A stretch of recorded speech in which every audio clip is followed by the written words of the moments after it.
तो इस एपिसोड की स्टार्टिंग लेडी बॉस को दिखाने से होती है। ये वही है जिसने पिछले पार्ट में सून को ठिकाने लगाने के लिए 2 आदमियों को भेजा था, लेकिन क्योंकि वो लोग मिशन कंप्लीट नहीं कर पाए इसीलिए लेडी बॉस काफी ज्यादा गुस्से में थी, जिसके चलते वो अपने एक आदमी को ठिकाने लगा देती हैं और शैडो किल का ऑर्डर इशू करती हैं। ये सुनने के बाद वहां पर बैठा एक आदमी पूछता है कि शैडो किल ऑर्डर प्राइमरी लोगों के लिए यूज किया जाता है, इसका यहाँ पर कोई काम नहीं है। अब ये सुनने के बाद लेडी बॉस की आंखें गुस्से से लाल हो जाती हैं, जिसे देखकर सब लोग शैडो किल ऑर्डर इशू करने के लिए मान जाते हैं। इसके बाद हमें स्कूल का सीन दिखाया जाता है, जहां पर हम एक रोबोटिक ड्रोन को देखते हैं, जिसके थ्रू लेडी बॉस सून पर नजर रख रही थी और सून दीवानों की तरह वेंग को पीछे से आवाज लगा रही थी। लेकिन वेंग ठहरा सख्त लोंडा, वो सून की तरफ मुड़कर तक नहीं देखता। थोड़ी देर बाद गुओ और चेन सून से पूछते हैं कि कल तुम दोनों के बीच कुछ हुआ था क्या, क्योंकि तुम्हारे बॉडीगार्ड्स ने हमें चारों तरफ से घेर रखा था। तभी टीचर वहां आकर कहता है कि कल सून और वेंग पर जिन लोगों ने हमला किया था वो लोग आज भी एक्टिव हैं और स्कूल पर हमला कर सकते हैं। यह सुनकर सून कहती है कि मुझे तो ऐसा कुछ भी याद नहीं। तभी जू आकर कहते हैं कि तुम्हें इसलिए कुछ याद नहीं क्योंकि मैंने उन लोगों को सीक्रेटली पकड़ लिया था। यहाँ पर हमें फ्लैशबैक दिखाया जाता है, जिसमें हमें पता चलता है कि वेंग ने जू पर याददाश्त भुलाने वाला स्पेल यूज किया था और बस इतना ही याद रखने के लिए कहा था कि जो लोग सून को मारने के लिए आए थे उसे जू ने डिफेंड किया था। अब प्रेजेंट में जू कहता है कि सून की सुरक्षा के लिए उन्होंने स्कूल की सिक्योरिटी काफी कड़ी कर दी है। साथ ही में वो उन लोगों को शैडो ऑर्गेनाइजेशन का शैडो किल ऑर्डर दिखाते हैं, जिसके ऊपर जिसका भी नाम लिखा होता है वो अगले दिन का सूरज नहीं देख पाता, और इस बार उस पर सून का नाम लिखा हुआ था। ये देखकर सून काफी ज्यादा डर जाती है, मगर जू उसे दिलासा देते हुए कहता है कि मेरे होते हुए तुम्हारा कोई बाल भी बांका नहीं कर सकता।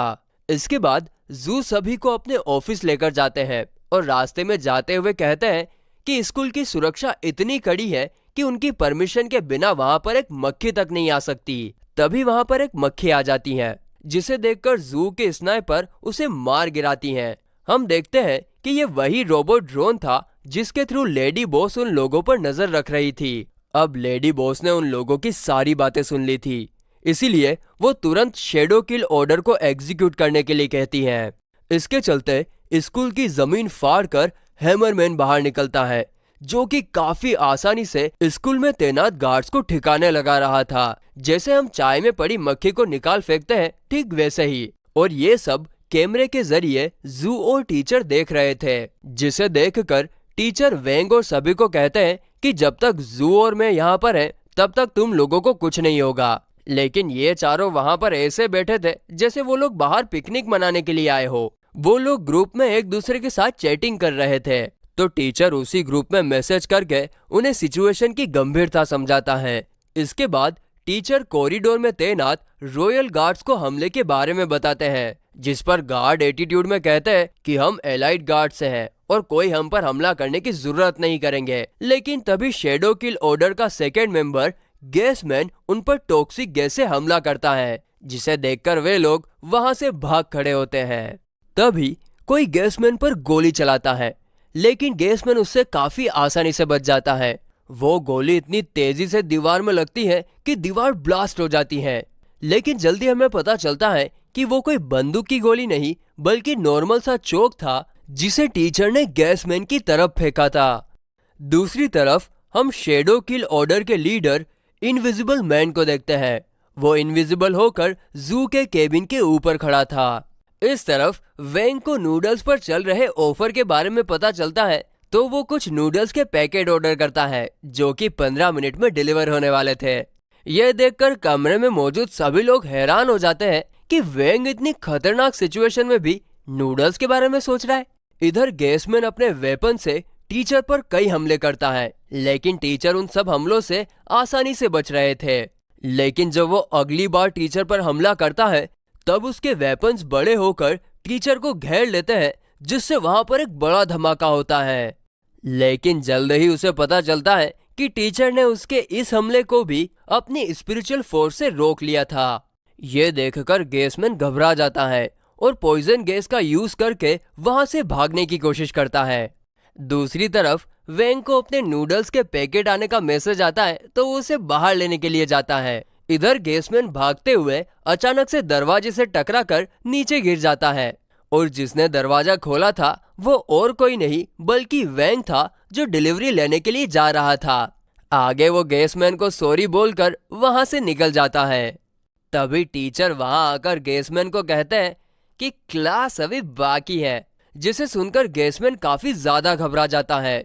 इस तरफ हैमरमैन सभी गार्ड्स को ठिकाने लगाकर वहां से जा ही रहा था कि तभी उसके सामने डॉग आ जाता है। दोनों एक दूसरे को पहले तो गुस्से से देखते हैं, लेकिन तभी हैमरमैन को डॉग काफी क्यूट लगता है तो वो उसे टच करता है, मगर तभी डॉग मौका मिलते ही उसके हाथ पर काट लेता है, जिसे देखकर हैमरमैन उसे दूर फेंक देता है। और तभी उसे पता चलता है कि डॉग ने उसकी स्पिरिचुअल फोर्स अपने में ट्रांसफर कर ली है, जिसके कारण वो बुढ़ा होने लगता है।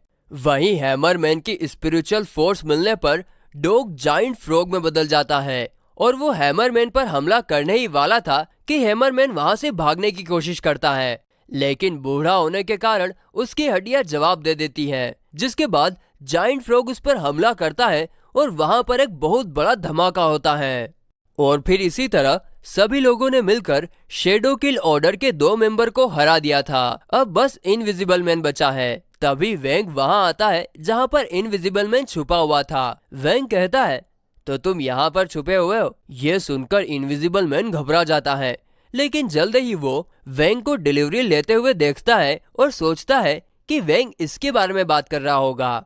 इस पर वेंग जवाब देता है कि नहीं, मैं तुमसे ही बात कर रहा था क्योंकि मैं तुम्हें देख सकता हूँ। आगे वेंग ये भी बताता है कि तुम्हारे शेडो किल ऑर्डर के सभी मेंबर पकड़े जा चुके हैं और अब सिर्फ तुम ही बचे हो, और मुझे ये बताते हुए बहुत खेद हो रहा है कि तुम लोग इस मिशन में फेल हो गए हो। अब ये सब सुनकर इनविजिबल मैन को काफी ज्यादा गुस्सा आता है और वो अपनी सारी पावर्स का यूज करते हुए वेंग पर हमला करता है, जिससे एक बहुत बड़ा ब्लास्ट होता है, लेकिन इससे वेंग को एक खरोच तक नहीं आई थी।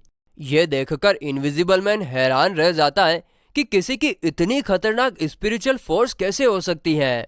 इसके बाद जू वहां पर आता है और वेंग उस पर याददाश्त भुलाने की स्पेल यूज करता है और कहता है कि सारे असैसिन्स को मैंने नहीं बल्कि तुमने हराया है। इसके बाद सुन, गुओ और चेन वहां पर आते हैं।